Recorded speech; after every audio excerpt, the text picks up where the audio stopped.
Hello standard ninth, कैसे हो आप सभी।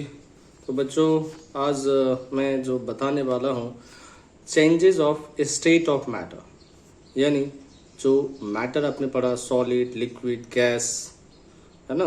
3 स्टेट्स ऑफ मैटर आपने जो पढ़ा है, और आगे आपको मैं और भी 2 states of matter next video में बताऊंगा, जिसमें आपका प्लाज्मा है and boss Einstein condensate state, वो मैटर्स जो स्टेट है वो आपको आगे बताऊंगा। अभी आज का जो वीडियो है इसमें आपको ये सीखना है change of a state of matter, यानी जो सॉलिड, लिक्विड, गैस जो मैटर के स्टेट होते हैं उसे आप चेंजेस कर सकते हैं। तो चेंज कैसे लाएंगे मैटर में, उसके स्टेट में चेंज कैसे लाएंगे, यानी सॉलिड से लिक्विड, लिक्विड से गैस, ये स्टेट में चेंज आता है। आप देखोगे या तो टेम्परेचर बढ़ाते हैं, है ना, या फिर उसमें प्रेशर में चेंज लाएं।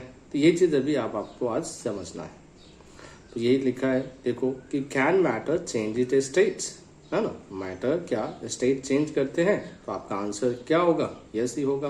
मैटर चेंज करते हैं स्टेट, क्योंकि आप देख सकते हैं जैसे जो वाटर है वो 3 स्टेट्स में एग्जिस्ट करते हैं, है ना। आइस के फॉर्म में सॉलिड स्टेट हो गया, वाटर के फॉर्म में भी एग्जिस्ट करता है ना, जो आप लिक्विड स्टेट कहते हो। वाटर वेपर के फॉर्म में भी एग्जिस्ट करता है, जिसे आप गैसियस स्टेट कहते हो। तो ये जो 3 स्टेट्स में जो वाटर है ये पॉसिबल कैसे है, क्योंकि इसमें जब हम टेम्परेचर में चेंजेस लाते हैं तो ये डिफरेंट डिफरेंट हमें स्टेट मिलते हैं, है ना। तो this is an indication that matter जो है कैन चेंज इट स्टेट। ये चीज़ों से हमें यही समझ में आ रहा है कि जो मैटर है वो अपने स्टेट्स में चेंजेस ला सकते हैं। तो matter can change their state by change in temperature. अब ये जब टेम्परेचर में चेंज लाते हैं तो कैसे इफेक्ट होता है वो आपको जानना है। कि fact of change of temperature में देखेंगे कि what happens to matter when we heat it, यानी जब हम गर्म करते हैं किसी ऑब्जेक्ट को तो उसके टेम्परेचर में चेंज आता है, टेम्परेचर बढ़ता है ना। तो सॉलिड ऑब्जेक्ट्स अगर कोई है, सॉलिड ऑब्जेक्ट, तो उसे अब जरा देखो कि जब उसे गर्म करोगे, जैसे एज वी हीट सॉलिड, तो उसमें जो पार्टिकल्स होंगे, राइट, सॉलिड के जो पार्टिकल्स होंगे वो काइनेटिक एनर्जी उसकी क्या होगी, बढ़ेगा।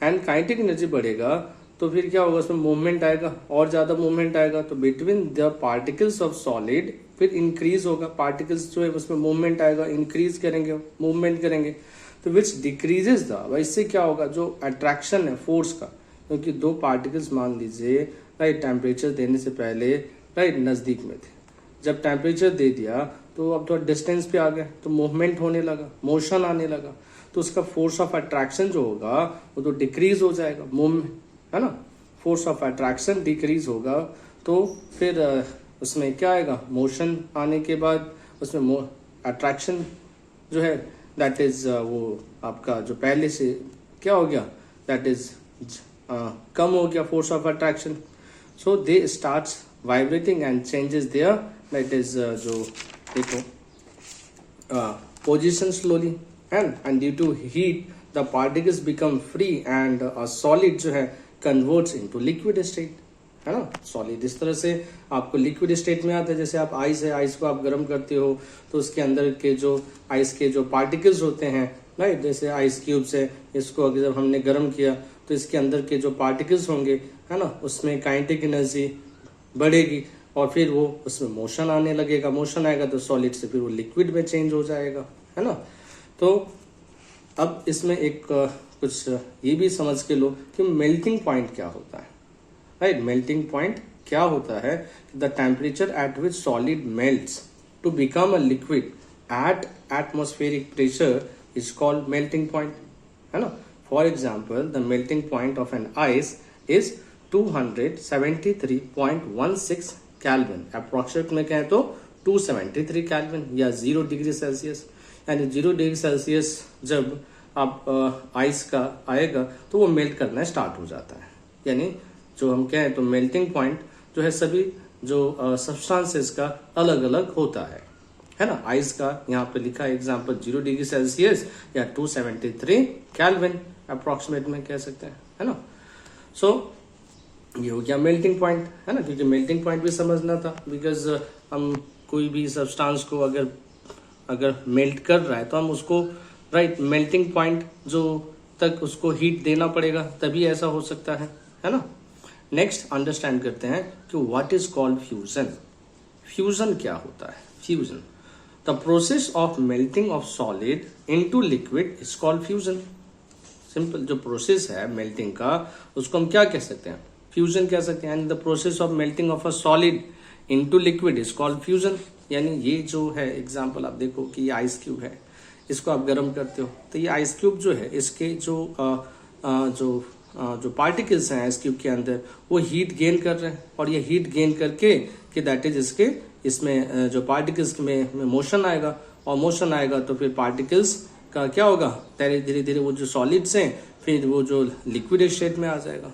तो ये जो प्रोसेस हुआ right, the process of melting of a solid into liquid is called fusion right, इसी को फ्यूजन कहते हैं, है ना। नेक्स्ट आपको अब मैं बताऊंगा कि जो प्रोसेस है आपको मेल्टिंग टेम्परेचर्स डज नॉट, मतलब जब हम जो मेल्टिंग का जो प्रोसेस होता है उसमें हम देखेंगे कि आइस क्यूब में जब हम थर्मोमीटर लगा के देखेंगे तो इसमें टेम्परेचर जो है बढ़ता नहीं है। यानी जब आप हीट भी दे रहे हैं और आइस क्यूब से में अब जब हमने एक थर्मोमीटर लगा रखा है तो हम क्या देखेंगे उसमें राइट, ये टेम्परेचर्स नहीं इंक्रीज होता है थर्मोमीटर में। ऐसा क्यों होता है? What is the reason behind this, वो मैं अभी आगे बताता हूँ। अब बच्चों तो अब मैं ये बताने वाला हूँ कि in the process of melting ये टेम्परेचर जो है does not increase, why? Right, very important question right, exam में पूछे जाते हैं, है ना। तो आप यहाँ पे ये क्वेश्चन में क्या आंसर लिखेंगे, कितने आंसर्स आपके मतलब पॉइंट्स कितने होने चाहिए, ये ध्यान में रखना है कि जब मेल्टिंग होता है, मेल्टिंग के प्रोसेस के टाइम में टेम्परेचर आपका डज नॉट इंक्रीज। थर्मोमीटर लगा के जब आप देखोगे तो टेम्परेचर राइट कोई इंक्रीज नहीं करेगा। जो मैंने बताया यहाँ पे ये जो आइस क्यूब है, तो आइस क्यूब जब मेल्ट होता रहेगा और वहां पे जब आपने थर्मोमीटर लगा के जब देखा तो वहां पे थर्मोमीटर पे 0 डिग्री सेल्सियस ही देखोगे आप, 0 डिग्री सेल्सियस से ही देखोगे। एक आइस क्यूब मेल्ट किया, 2 आइस क्यूब मेल्ट किया, 3 आइस क्यूब मेल्ट किया, लेकिन अभी भी आप हीट तो दे रहे हो ये, लेकिन थर्मोमीटर पे 0 डिग्री सेल्सियस ही दिखाते रहेगा। ये इसका क्या रीजन है कि हीट तो दे रहा है लेकिन थर्मोमीटर में राइट कोई टेम्परेचर राइज नहीं हो रहा है।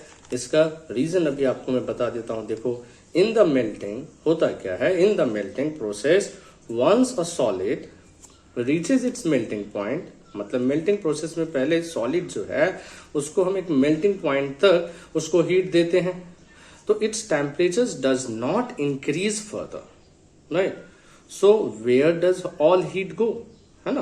द हीट जो होते हैं present in the solid at time of melting is used by the particles, मतलब जो हीट हम देते रहते हैं वो पार्टिकल्स यूज करते रहते हैं to diminish the force of attraction between each other. मतलब जो आइस क्यूब के अंदर जो पार्टिकल्स होते हैं उनके बीच में जो फोर्स ऑफ अट्रैक्शन लगते रहता है राइट, उस फोर्स ऑफ अट्रैक्शन को दैट इज कम करने के लिए राइट, ये जो फोर्स ऑफ अट्रैक्शन पार्टिकल्स के बीच में जो लग रहे हैं राइट, अब वो क्या होगा, उसको उस फोर्स ऑफ अट्रैक्शन को पहले मिनिमाइज करेगा, कम करेगा, है ना। तो वो फोर्स ऑफ अट्रैक्शन को ब्रेक करने में वो हीट जाता है ना, जिसको आप लैटेंट हीट कहते हैं, हिडन हीट कहते हैं, है ना। सो यानी जो heat present in this solid at the time of melting is used by the particles to diminish the force of attraction between each other. So the heat energy is therefore considered as a hidden heat and that's called latent heat. अब latent heat क्या है ये भी समझ लो। What is latent heat? यानी heat energy which is used to break the force of attraction between the particles of matter is known as latent heat, है ना। Since the heat is hidden होते हैं, मतलब वो हीट जो होते हैं हिडन होते हैं क्योंकि टेम्परेचर राइज नहीं हो रहा है, हीट दे रहे टेम्परेचर राइज नहीं होता, इसलिए हम हिडन हीट कहेंगे। सो देयरफॉर इसको हम लैटेंट हीट कहते हैं, है ना। अब समझ में है लैटेंट हीट क्या होता है। The heat energy which is use to break the force of attraction between the particles of matter is known as latent heat, and since the heat is hidden therefore it is called as a latent heat. Very simple है ना। सो अब आपको मैं next concept बताता हूँ। तो अब समझ में आ गया होगा कि थर्मोमीटर में क्यों राइज इन टेम्परेचर्स नहीं होता है, क्योंकि जो हीट आप दे रहे होते हैं वो force of attraction between the particles को ब्रेक करने में जाता है ना। तो हीट राइज नहीं होता जब तक सारे आइस क्यूब्स लिक्विड स्टेट में नहीं आएंगे, तब तक आपको कोई राइज इन टेम्परेचर्स थर्मोमीटर आप स्केल में आप नहीं देखोगे। नेक्स्ट अंडरस्टैंड करो what is called latent heat of fusion. What is called latent heat of fusion.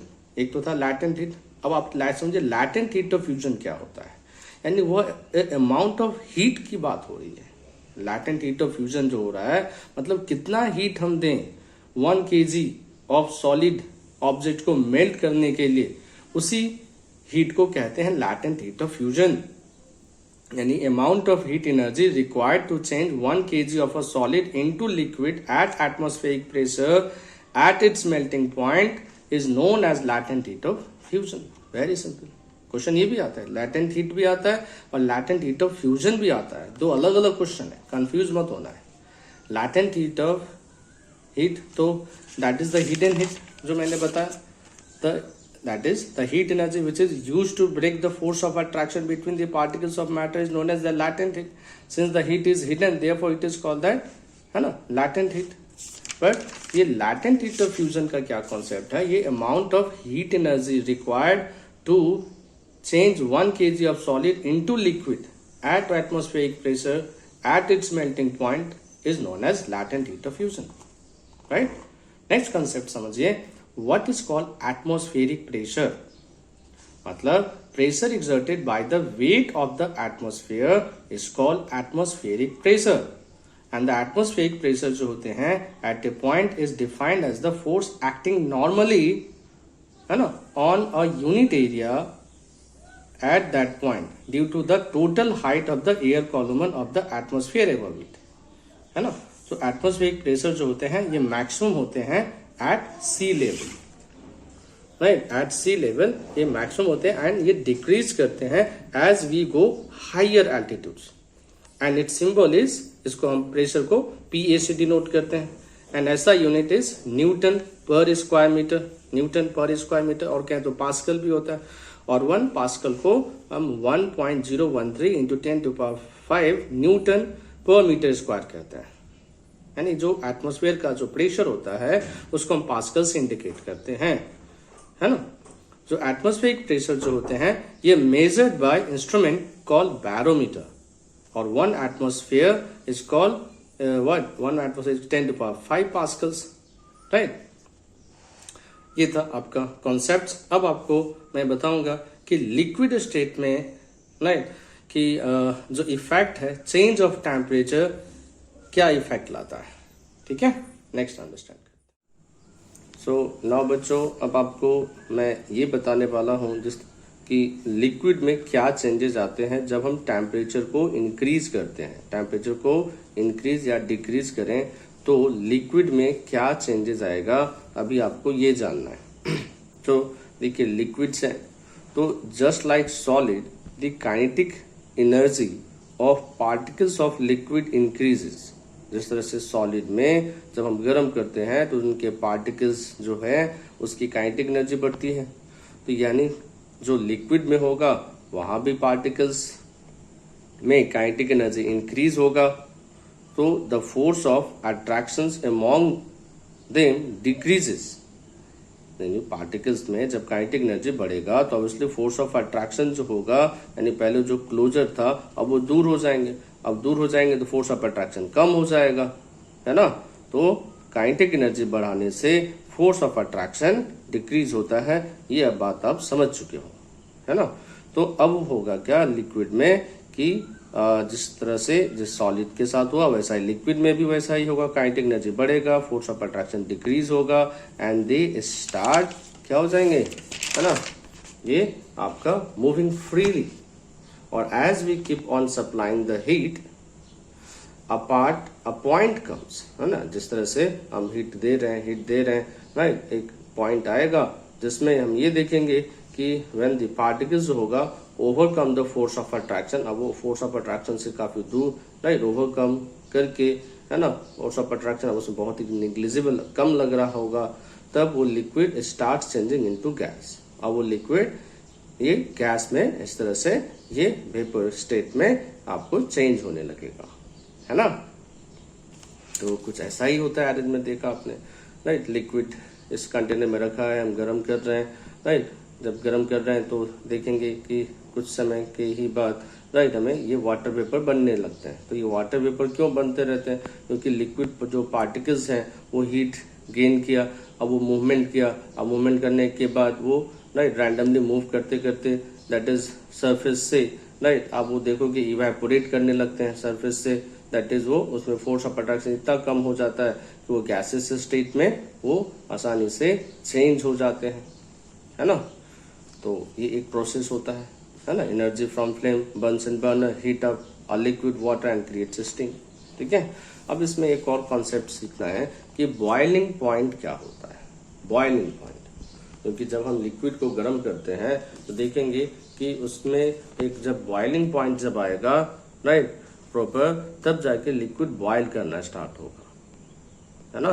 तो ये बॉइलिंग पॉइंट कॉन्सेप्ट क्या है, ये टेम्परेचर, ये एग्जाम में क्वेश्चन भी पूछे जाएंगे, what is called boiling point, explain boiling point. तो ये आप पॉइंट्स आप लिख सकते हो। देखो, the temperature at which a liquid starts boiling, the temperature at which a liquid starts boiling at the atmospheric pressure is known as its boiling point. So, for example, the boiling point of the water is 373 Kelvin or 100 degrees Celsius. Right now. तो ये concept हो गया, right. अब आपको मैं next बताता हूँ। So now बच्चों, जिस तरह से आपने बॉइलिंग पॉइंट देखा, राइट, बॉइलिंग पॉइंट पे एक सर्टेन टेम्परेचर्स देते हैं और उस सर्टेन टेम्परेचर्स मिलने के बाद वो जो लिक्विड होते हैं वो बॉयल करते हैं एट दिस एटमॉस्फेरिक प्रेशर्स जो है होता है, राइट।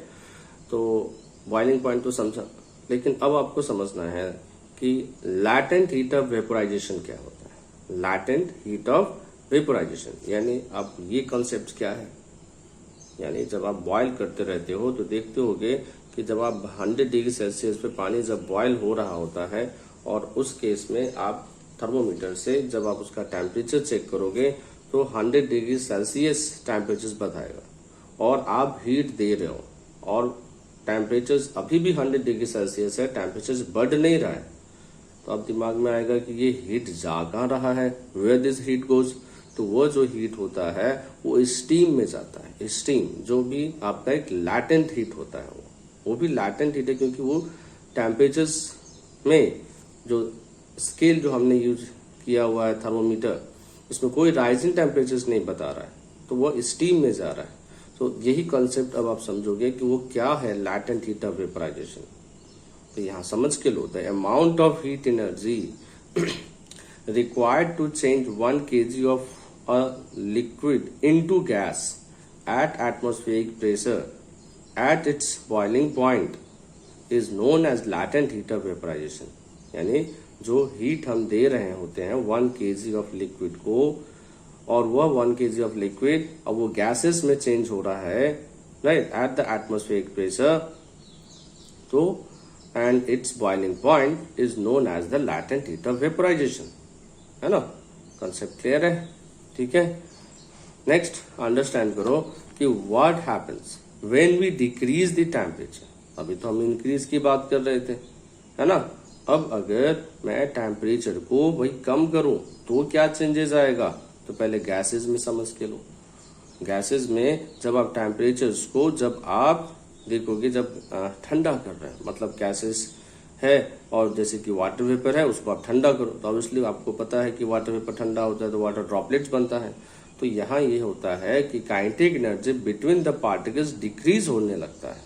जब आप गैसेस को ठंडा करते हो तो वह गैसेस जो होते हैं, राइट, उनके बीच में जो पार्टिकल्स जो होते हैं उनके में जो काइनेटिक एनर्जी होता है अब वो स्लो डाउन होने लगा। टेम्परेचर कम किया, राइट, जो स्पीड से मूव कर रहे थे अब वो थोड़ा स्लोली हो गए, स्पीड स्लो हो गया, kinetic energy between the particles decreases हो गया and turns into a liquid state. इसलिए जो वाटर वेपर होता है, राइट, जब हम उसको ठंडा करते हैं तो उसकी पार्टिकल्स की काइनेटिक एनर्जी डिक्रीज हो जाती है और फिर वह लिक्विड स्टेट्स में आ जाता है।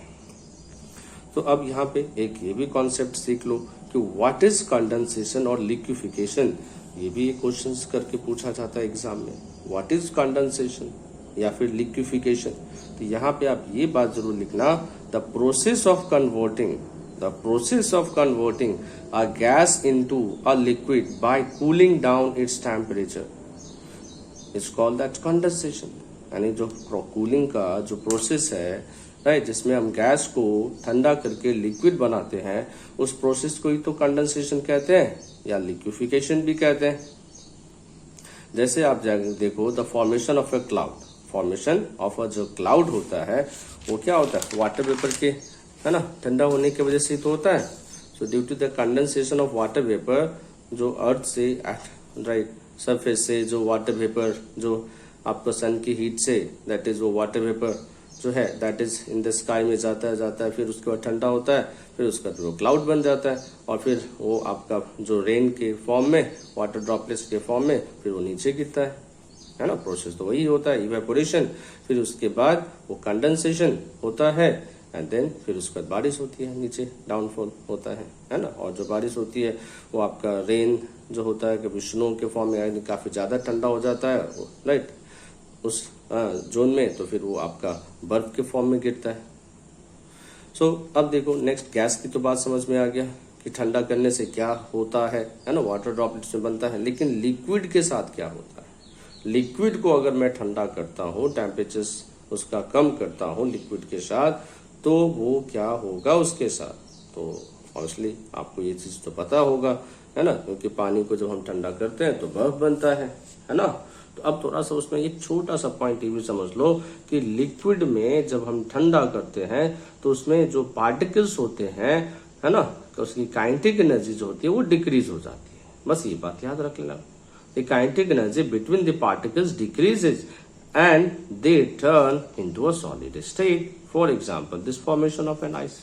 बस ये याद रख लो कि काइनेटिक एनर्जी डिक्रीज हो रही है, गैस में भी काइनेटिक एनर्जी डिक्रीज और लिक्विड में भी काइनेटिक एनर्जी डिक्रीज, क्योंकि आप टेम्परेचर राइट डिक्रीज करेंगे, काइनेटिक एनर्जी ऑटोमेटिकली डिक्रीज हो जाएगा। अब इसमें आ जाता है एक और कंसेप्ट, व्हाट इज सब्लिमेशन। ये भी काफी इंपॉर्टेंट क्वेश्चन है, एग्जाम में आते हैं। व्हाट इज सब्लिमेशन, तो देखो, change of state of gas, change of state of gas directly into solid and solid to gas. कहने का मतलब कि गैस से सॉलिड में, है ना, गैस से सॉलिड में एंड सॉलिड से गैस में, यानी ये रहा सॉलिड, है ना, गरम किया, क्या बन गया, गैस, गैस को ठंडा, है ना, ठंडा किया, क्या बन गया, सॉलिड। ये बीच में जो लिक्विड वाली जो बात हो रही है ना, है ना, ये लिक्विड वाली बात नहीं होती है ना, सब्लिमेशन में। सॉलिड से गैस और गैस से और ठंडा करें, यानी सॉलिड को गर्म करें तो गैस, और गैस को ठंडा करें तो सॉलिड। तो ये जो प्रोसेस हो रहा है, इस प्रोसेस को नाम है सब्लिमेशन। समझा?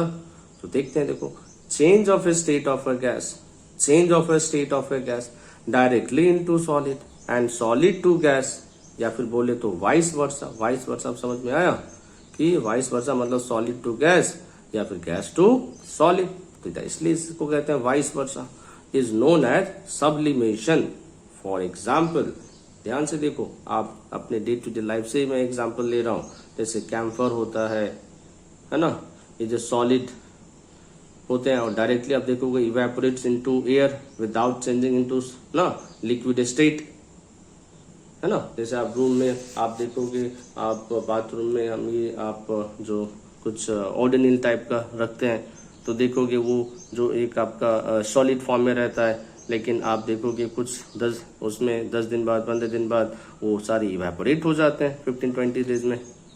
तो ये जो सॉलिड से डायरेक्टली गैस में जो उसका कन्वर्शन हो रहा होता है, तो उसका क्या हो रहा है, उसको हम सब्लिमेशन के थ्रू वो स्टेट चेंज करते हैं। इसलिए वैसे सब्सटेंस का भी सब्लिमेंट्री सब्सटेंस नाम दिया जाता है, दे आर कॉल्ड सब्लिमेंट्री सब्सटेंस। ठीक है, अच्छा, अब आप एक चीज और समझ के लो ये जो इंक्रीज कर रहे हैं, डिक्रीज कर रहे हैं टेम्परेचर्स, राइट, और जिससे स्टेट में बदलाव आ रहा है ना, इसको आप एक मैटर में जो हम देख रहे हैं इनटू वन अनदर, तो एक डायग्राम जरा सा दिमाग में बैठा लेना है कि ये डायग्राम बहुत जरूरी है ताकि आपको कोई दिक्कत ना हो, राइट, स्टेट ऑफ चेंज में। ठीक है, जैसे देखो ये मैंने एक छोटा सा डायग्राम बनाया, काफी है ना, ड्राइंग किया हो, अच्छा लग रहा होगा आपको, है ना। तो देखो ये जो डायग्राम आप देख रहे हो, यहाँ पे क्या हो रहा है, अगर मैं कोई सा भी एक यहाँ से लेके चलता हूँ, यहाँ से चलो, है ना, तो आप ये गैस का आप देख रहे हो, या फिर आप लिक्विड से आप समझो, या फिर आप किसी से, मान लो आप यहाँ से मैं शुरुआत कर रहा हूँ, तो ये जो गैस है और ये गैस, और ये अगर हम लिक्विड का अगर हम देख रहे हैं, गैस को ठंडा करें तो लिक्विड बना, लिक्विड को गर्म करें तो गैस बना। तो ये जो प्रोसेस जो हो रहा है, राइट, देख रहे हैं आप, है ना, यहाँ पे लिक्विड, ये लिक्विड फेज, ये आपका गैसेस फेज, और ये आपका सॉलिड फेज। तो ये सॉलिड लिक्विड गैस, है ना, सॉलिड लिक्विड गैस। तो अगर आपका अगर आइस क्यूब है, आइस क्यूब को आप जब गर्म करते हो तो यानी मेल्ट करके, राइट, वो क्या बनता है, लिक्विफिकेशन होता है उसके साथ, मेल्टिंग होता है उसके साथ, और वो क्या बन गया, लिक्विड बन गया। और फिर सोचा कि अरे नहीं, इसको ठंडा करते हैं, तो क्या करना पड़ेगा, फ्रीजिंग करना पड़ेगा, यानी सॉलिडिफिकेशन करना पड़ेगा, फिर वो आपका क्या हो जाएगा, ये सॉलिड स्टेट में आ जाएगा। लेकिन आपने सोचा कि नहीं भाई, लिक्विड स्टेट में आने के बाद और इसको गर्म करते हैं, तो फिर क्या होगा, इवेपोरेशन होगा, उसमें इवेपोरेशन होगा तो क्या बनेगा, गैस बनेगा, है ना, और गैस को ठंडा कर दो, कंडेंसेशन, तो लिक्विड आ जाएगा। समझा कि नहीं। अब गैस को फिर तुमने राइट देखा कि अरे इसको ठंडा करते हैं, तो क्या ठंडा करते हैं, तो गैस अगर डायरेक्ट अगर सॉलिड में आ रहा है, देख लो यहाँ पे गैस से डायरेक्ट अगर सॉलिड में कनेक्शन हो रहा है, तो हम यहाँ पे हम ये सब्लिमेशन कंसेप्ट समझेंगे, दैट इज कॉल्ड सब्लिमेशन। तो गैस से सॉलिड या फिर सॉलिड से गैस अगर हो रहा है तो ये सब्लिमेशन हो रहा है ना। बाकी सॉलिड से लिक्विड हो रहा है तो मेल्टिंग या लिक्विफिकेशन, और लिक्विड से गैस हो रहा है तो इवेपोरेशन, और या फिर लिक्विड से वापस अगर सॉलिड हो रहा है तो फ्रीजिंग, है ना, और लिक्विड से दैट इज आपका इवेपोरेशन हो रहा है, और गैस से वापस लिक्विड हो रहा है तो कंडेंसेशन। तो ये डायग्राम बना लेना, जरूर प्रैक्टिस कर लेना, ताकि आपको ये याद रहे, राइट, कि हाँ ये concept sublimation, condensation, evaporation, melting, freezing, मतलब कोई डिफिकल्ट नहीं है ना। चलो नेक्स्ट अंडरस्टैंड करो, what is the effect of change of pressure in state of matter. ये तो सब टेम्परेचर की कहानी समझ रहे थे, अब जरा समझ के लो कि प्रेशर के बढ़ाने से, है ना, प्रेशर में चेंज लाने से क्या चेंजेस आता है।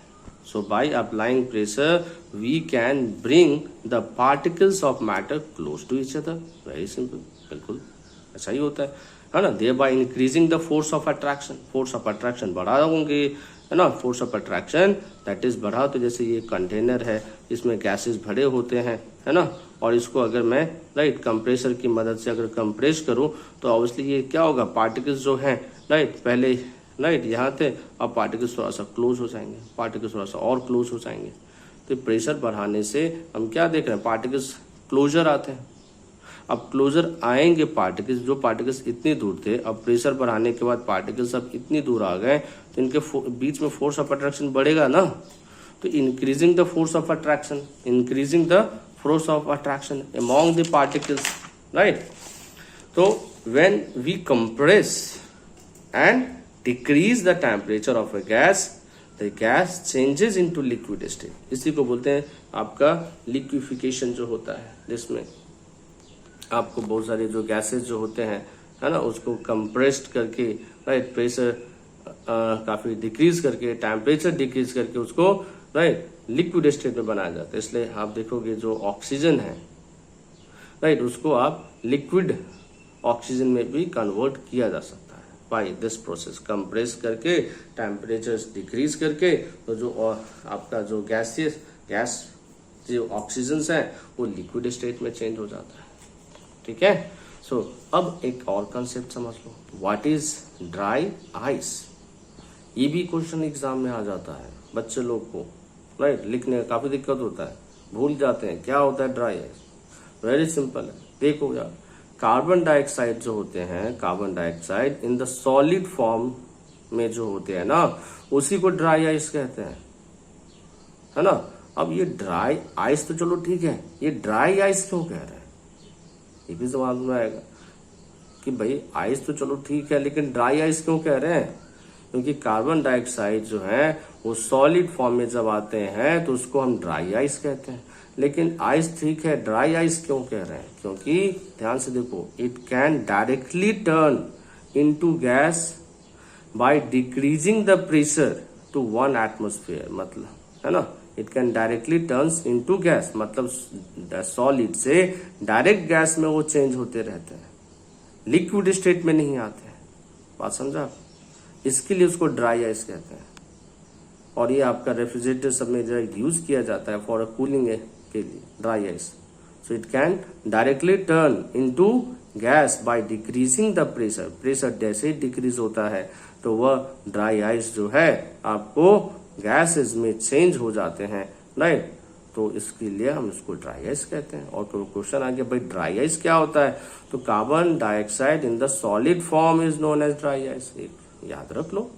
और it can directly turn into gas by increasing the pressure to 1 atmosphere.